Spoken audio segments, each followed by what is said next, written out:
What happens when the man who built a company from scratch walks into one of his own garages and sees a mechanic skipping every safety step he ever taught? Yarden Slater stood by the passenger side of a silver SUV, watching the rear tire spin freely in the air. No jack stands, no wheel chocks. Just a hydraulic jack and a mechanic underneath it, tightening bolts with his whole body curled beneath the massive vehicle. His stomach dropped. But he didn't say a word. Not yet. 3 weeks earlier, Yarden had been sitting in his downtown office, staring at a spreadsheet that didn't make sense. The numbers from Store 7 had dropped both revenue and customer return rate. It wasn't falling off a cliff, but it was steady, and it was enough to bother him. He'd always had a tight grip on the 9 auto garages he built from the ground up over 15 years. He started with one rusty shop in the suburbs, a cracked lot and a loan he could barely afford.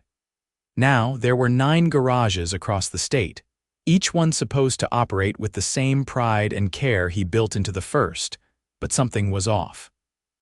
He called the district manager, asked about Store 7. Got the usual. Staffing's been a little thin, but nothing we can't handle, probably just seasonal. He didn't buy it. Yarden had never met most of the new hires at Store 7. It was a busy location near the highway, with high turnover and a manager who'd only been promoted a year ago. Most of the crew had no clue what he looked like.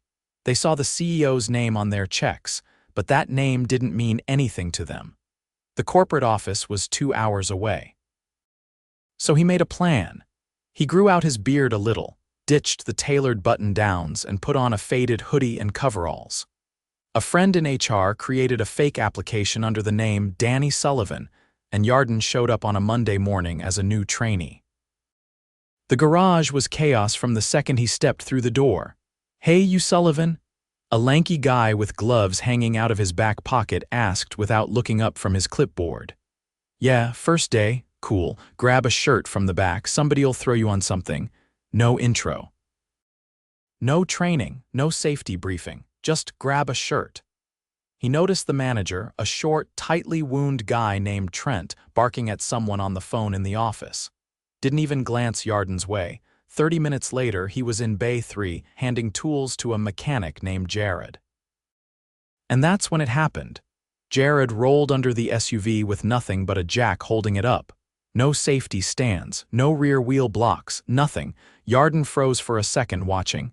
"Hey, you ever use stands?" he asked carefully. Jared scoffed. "Too slow, job's gotta be done in 10. This gets it done in 5. "Yeah, but you wanna stay here, don't question me, you're just here to hand me stuff." Yarden stepped back, chest tight. He'd seen shortcuts before, but this wasn't just a bad habit, this was dangerous.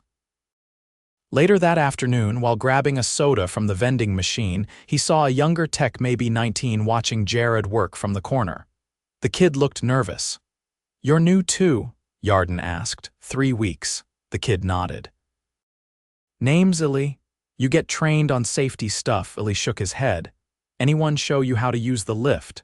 Jared said. "To watch and do what I do, that's about it."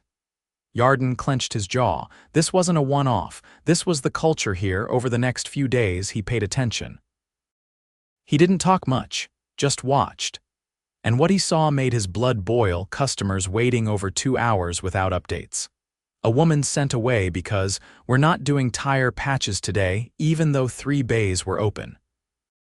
A guy coming in with engine trouble and being told he needed a whole new radiator without anyone even popping the hood. There were good people here too, like Ali, who stayed late on Tuesday to help a customer who came in just before closing. The guy's brake light had gone out, and Ali replaced it without charging labor.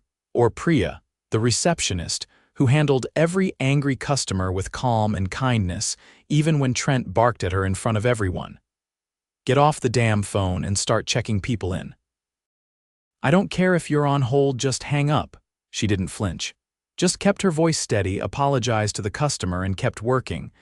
Yarden watched all of it. By Thursday, he had a clear picture. Jared cut corners constantly. Rushed jobs, ignored safety. Bragged about shortcuts to the new guys like it made him some kind of legend. Trent. He barely left the office unless it was to yell. He didn't care what happened in the bays as long as tickets got closed and numbers looked good. But the worst moment came Friday afternoon. An elderly man came in, confused, shuffling through his glove box for a service record. He didn't know what was wrong, just that his car was making a funny noise. Jared waved him off. Tell him it's probably the belt. Quote him for a new one. We'll check it if we have time. Yarden stepped in. Mind if I take a look? He asked, keeping his tone casual. Jared shrugged. Whatever, just don't promise anything.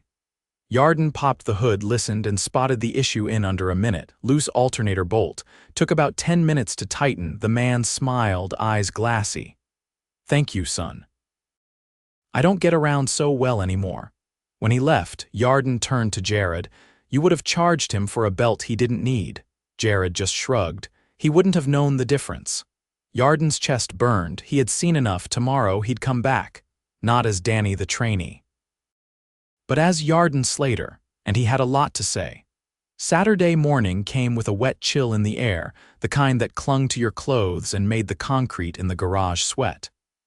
Yarden arrived early, before the bays opened, still wearing the hoodie and coveralls, but today he wasn't Danny. He stepped through the side door and walked directly into the office. Trent was sitting behind the desk, sipping coffee from a travel mug and scrolling through a tablet. He looked up, then paused, confused. You lost or something? Yarden shut the door behind him and sat down across from him. No, I'm Yarden Slater. Trent's brow furrowed. The owner, Yarden added. Trent's eyes flicked to the name patch on the coveralls, then back up. His face went pale. Wait, yeah, I've been working here all week. Undercover? Trent set the mug down slowly, as if trying not to knock it over. I didn't know. I mean, no one told me. I didn't want anyone to know. I needed to see things how they really are. Trent looked around the office like he was hoping to find a version of the truth lying somewhere on the shelves. Listen, if something happened, something did happen. A lot of things happened. And you were here for all of it. Trent opened his mouth, but Yarden held up a hand. I'm not interested in excuses. I'm here to clean this up. He stood. Gather the team in the break room. Now, 15 minutes later, the staff stood in a loose semicircle, eyes shifting between each other and the man they thought was just another trainee. Jared leaned against the wall with his arms crossed. Priya stood near the back, still in her coat, holding her phone like she'd just been pulled off a call. Illy looked like he was trying to disappear into his hoodie. Yarden stepped to the center. My name is Yarden Slater. I founded this company 15 years ago with a single garage and a 3-person crew. I've worked every job in this place: tech, front desk, parts runner, janitor. I came up through the oil and the heat like most of you, but somewhere along the way I got too far from the floor. That ends now. He let that sit for a second. I worked here all week under the name Danny. I saw what you deal with, what you're up against, and what some of you are doing when you think no one's watching. He turned to Jared first. You left a vehicle suspended on a single jack without any safety supports. That's not just reckless, it could kill someone. You also tried to upsell repairs that weren't needed to more than one customer. That violates every standard we've ever had. Jared's shoulders drew back. Look, we're swamped.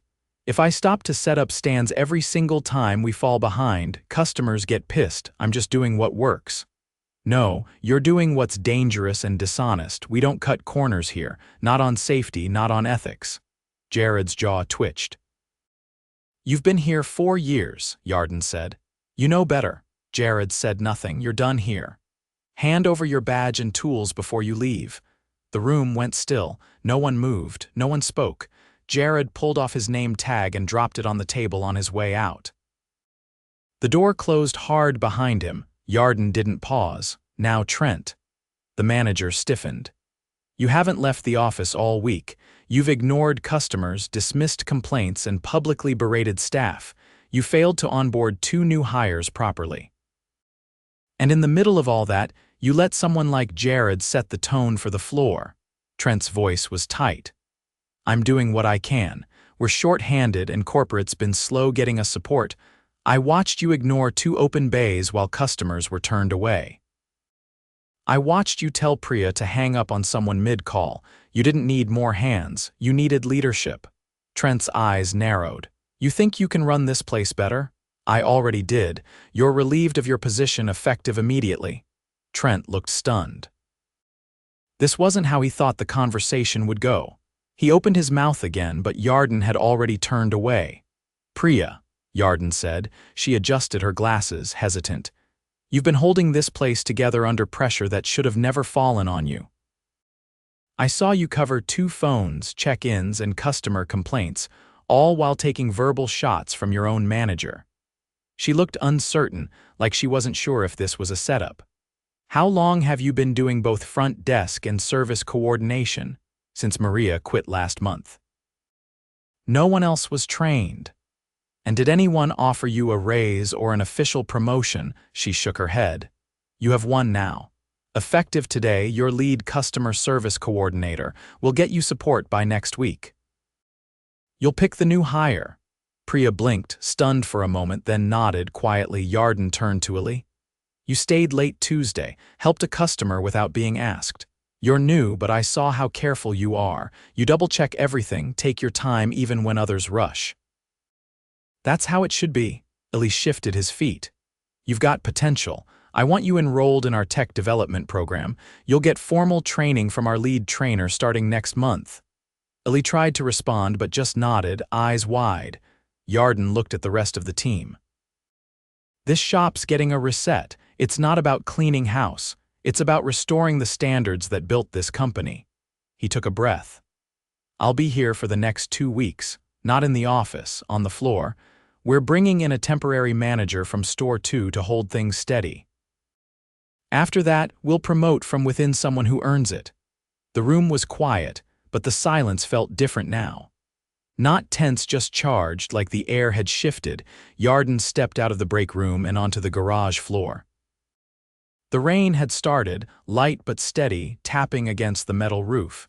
He walked to Bay 3 and looked around. The lift needed calibration.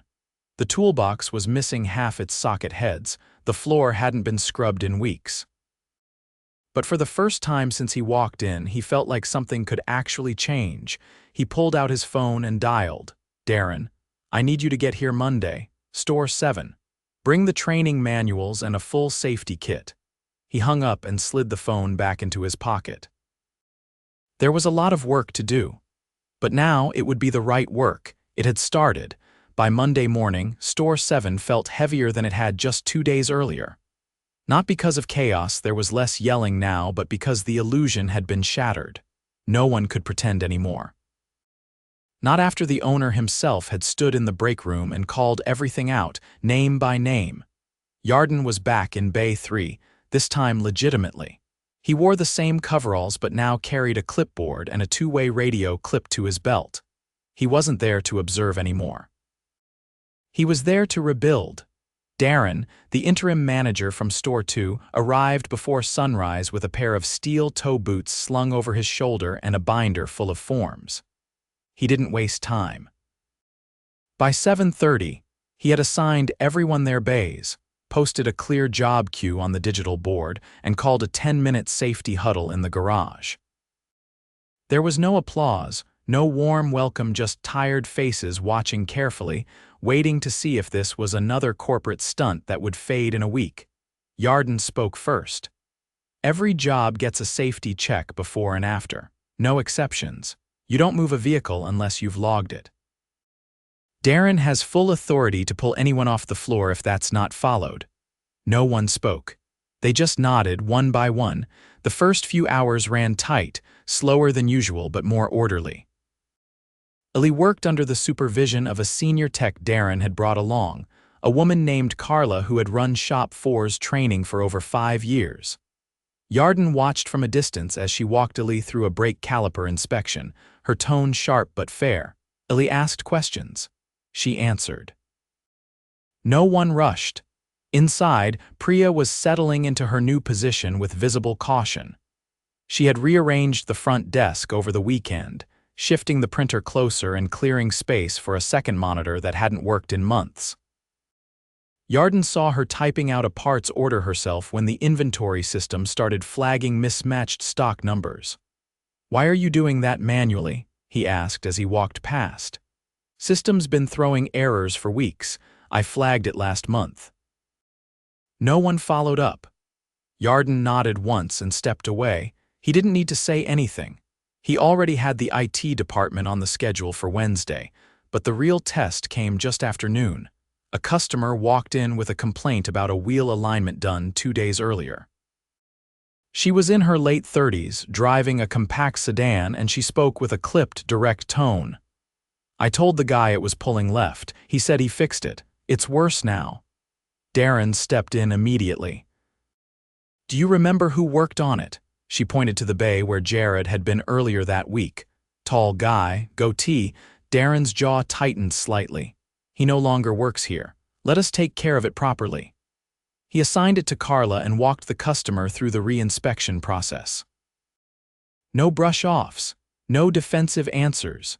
Yarden watched from the edge of the waiting area. The customer leaned against the counter, arms crossed at first, but slowly relaxed as Carla explained the camber angle and walked her through the printout of before and after measurements.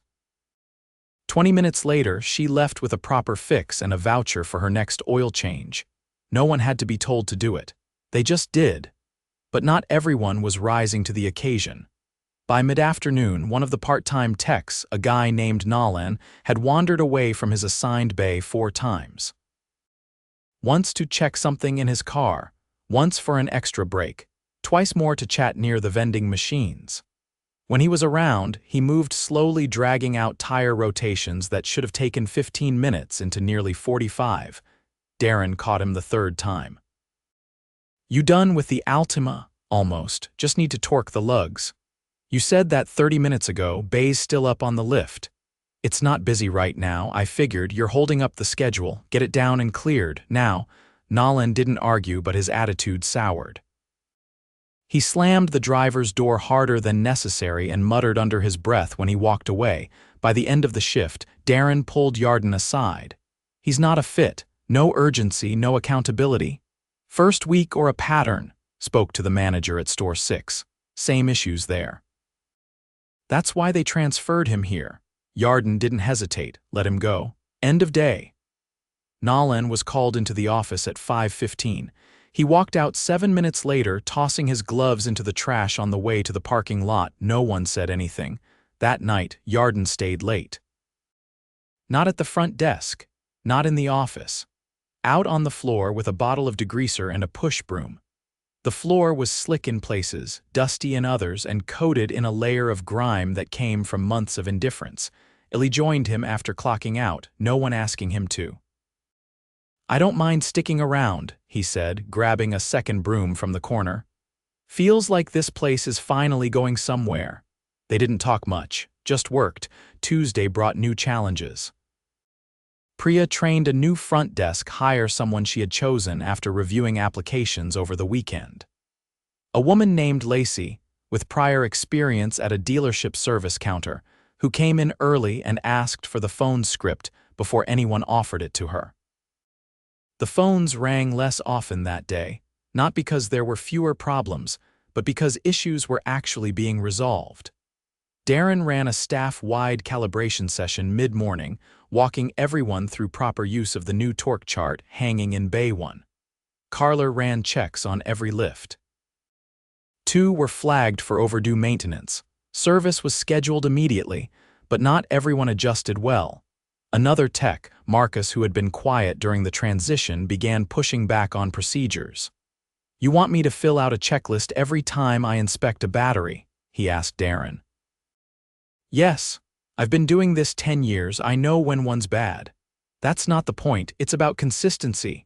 Marcus threw down his gloves. "I didn't sign up to be micromanaged."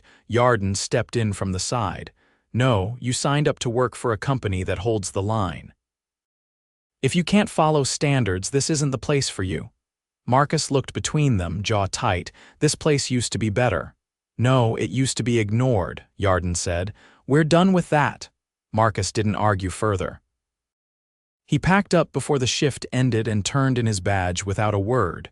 By Thursday, the tone of the entire shop had shifted. The job board was updated hourly. Safety logs were posted and signed without complaint. Carla began rotating Ellie through more complex diagnostics under supervision, and Lacey had already memorized the intake codes for common services. Yarden was in the staff room when he heard something that made him pause.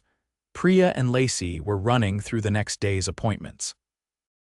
Priya had just hung up with a customer when she turned to Lacey. "You know, I used to hate coming in here." Lacey raised an eyebrow. "That bad," Priya nodded, "but now I actually feel like it matters." Yarden didn't say anything. He walked outside into the cool air and looked out over the lot. The oil stains were still there. The cracked asphalt still needed patching, but the cars were moving in and out on schedule. The people inside were working with purpose. It wasn't fixed, not yet, but it was honest now. And that was a start. By the start of the following week, the changes at Store 7 had begun taking root, but no one was under the illusion that things were suddenly perfect. If anything, the tighter structure had exposed the cracks more clearly. Every system, customer intake, parts tracking, technician scheduling was under scrutiny. Yarden spent more time reviewing service logs than he did in his office, and Darren, still functioning as interim manager, had made it clear that accountability wasn't a temporary directive. Tuesday afternoon, a call came in from a customer who'd had a battery replaced 3 days earlier. She'd been stranded in a supermarket parking lot that morning, and the car wouldn't start. Priya took the call and calmly scheduled a tow at the company's expense. When the vehicle arrived, Darren assigned the job to Carla and Illy. After a full diagnostic, Carla found the issue. The battery had been installed correctly, but the terminal connectors were severely corroded and hadn't been cleaned. The battery read fine under load, but the connection was unreliable. Illy stood silently next to her as she showed him.